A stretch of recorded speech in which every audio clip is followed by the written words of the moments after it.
एक रुक्मणी एक तारा है करती थी उपवास को तो रोया माँ करके सहारा है।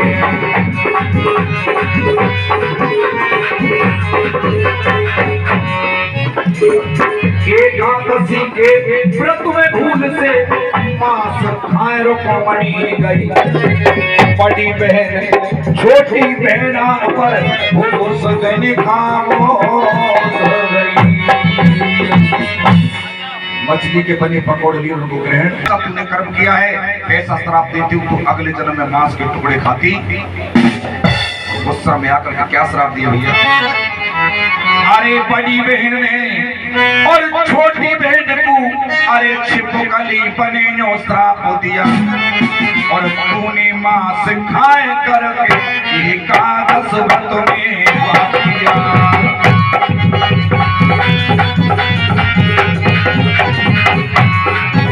अरे बोली रुक्मणी अब बहना अरे कैसे मेरो उद्धार हो? अरे बताया तनो मेरी बड़ी बहना कैसे नैया पार हो?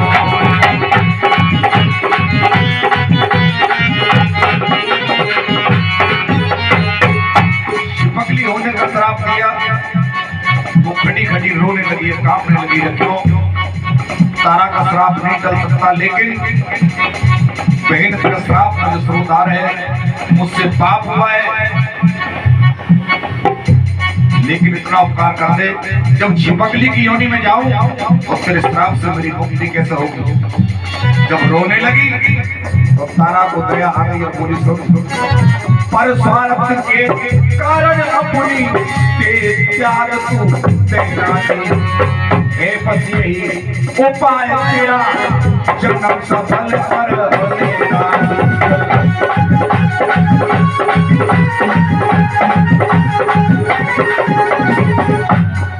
जिस दिन अपने प्राणों को दूसरे केस में त्याग देगी उस दिन तेरा उद्धार। समय बीत गया, छिपकली की योनि में जाने का वक्त आ गया। छिपकली की योनि में प्रवेश कर गई। उसके दिमाग में एक बात थी, तुझे तेरी मुक्ति का मार्ग ढूंढना है। अगले जन्म में भैया छिपकली रुक्मण चिंता हारी है। होने को संयोग ऋषि ने यज्ञ अजमारा चढ़ाई है।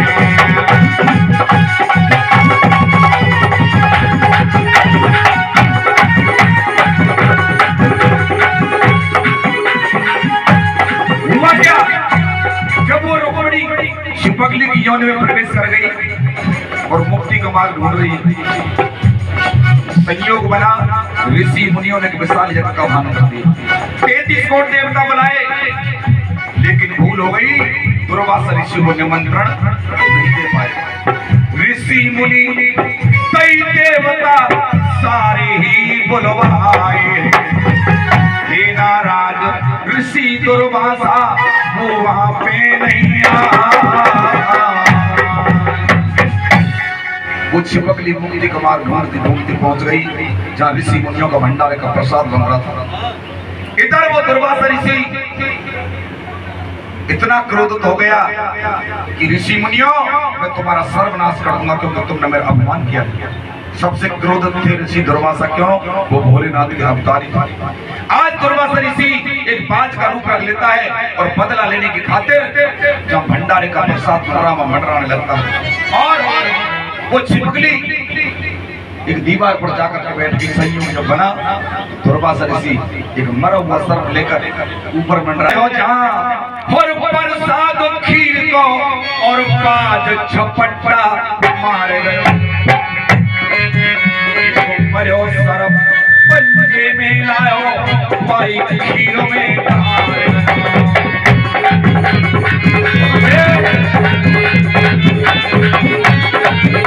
अब देख रही छिपकली वहां जब मुक्ति अवसर आया। जब मरा हुआ सर्प डाला तो किसी ने नहीं देखा।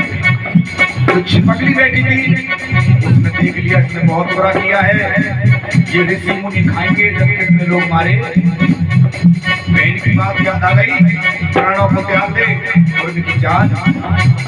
अरे देख रही छिपकली वहां जाकर मुक्ति अवसर आए गया, रही कढ़ाए उतार खीर को कूद पड़ी वो तो राजा काट रहे और ऊपर साधु जमी में, अरे नीचे और गजब देखो, अरे सरप कीरे माधर पाई और बवाल अजब देखो।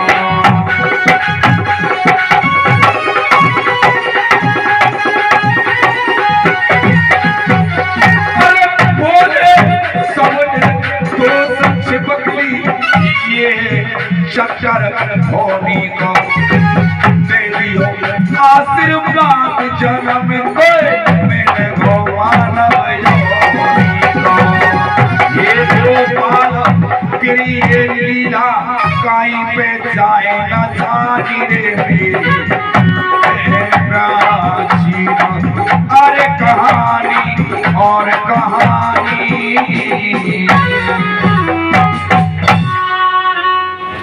मानव योनि मिल गई तो यही हमारो ले। राजा स्पर्श के यहाँ एक छोटी सी कन्या के रूप में जन्म हो गया सच्चे दरबार,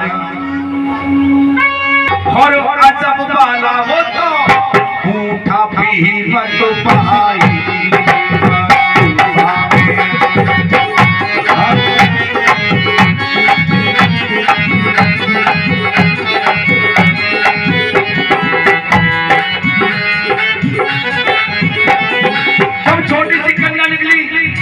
पंडित जी घबरा गए कि गरीब मेहतर मारा गया, लेकिन प्रेमी श्रोता छोटी सी कन्या को देख करके मेहतर का सीना गदगद हो गया। क्यों?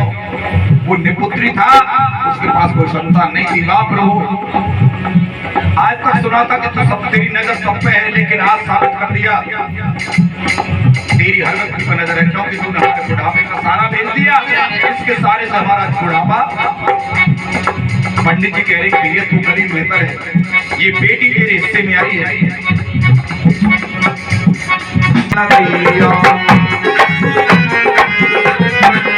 अरे को आगे उदय आला रे उदय आला तो मत पा इनमें देखो बट उन लोग आवे बाकी के नहीं सच्चे दरबार की एक रोली लिया। अच्छा चावल और ले सच्ची दरबार की पहले खाए। अरे चाचा सुनो कहाँ हूँ चाची ला पूजन करो भैया को। आइए भाइयों, आज राजा हरिश्चंद्र का रोहतास को नीला घोड़ा दरबार में जौका चौपट हो गया। इतना बड़ा चमत्कार देखा तो राजा ने समाधि लगा दी कि माँ मैंने 2 वचनों की पूर्ति की, आगे चलकर कलयुग आएगा कोई नर की भेंट नहीं दे पाएगा। अगर ऐसी पूजा रही तो तुझे कोई नहीं मनाएगा सच्चे दरबार की। एक वचन में मैया को बांध लिया, जा राजा कलयुग में जो 5 फूल से बुलाएगा वहां घर पल में तोड़ी। सबसे बड़ी भेंट कलयुग की